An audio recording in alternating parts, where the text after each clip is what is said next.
If your 4th Gen 4Runner rear hatch stopped latching, is stuck closed, or if the latch motor is showing signs of age like this,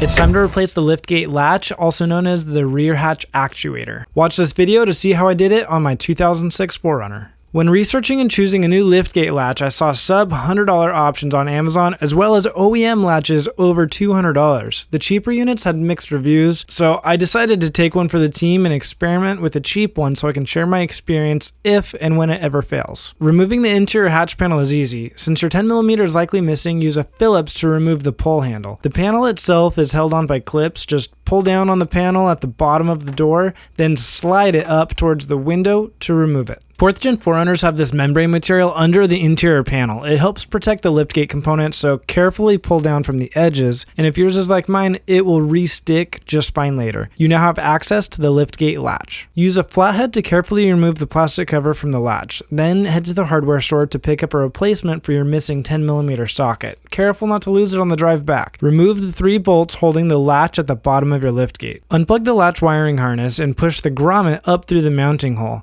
Use needle nose pliers or something similar to remove the clip for this wire. Remove the final 10mm bolt if you haven't lost the new socket and pull the liftgate latch out of the liftgate.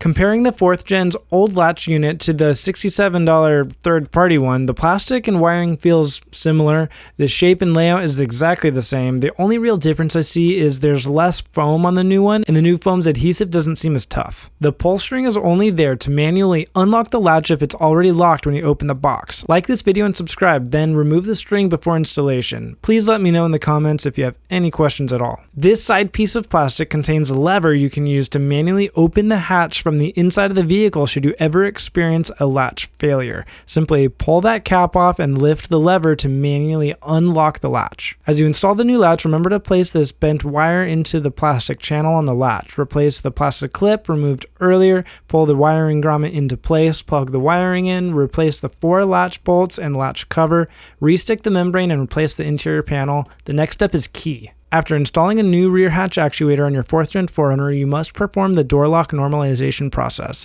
Disconnect the battery for 3 minutes, reconnect it, then lock and unlock your 4Runner 3 times from the front driver door. Your new latch may not work if you don't perform this step. Remember to cycle your auto windows too. Now your hatch will be working good as new. Hope this video helped. Thank you all for watching, and see you on the next one.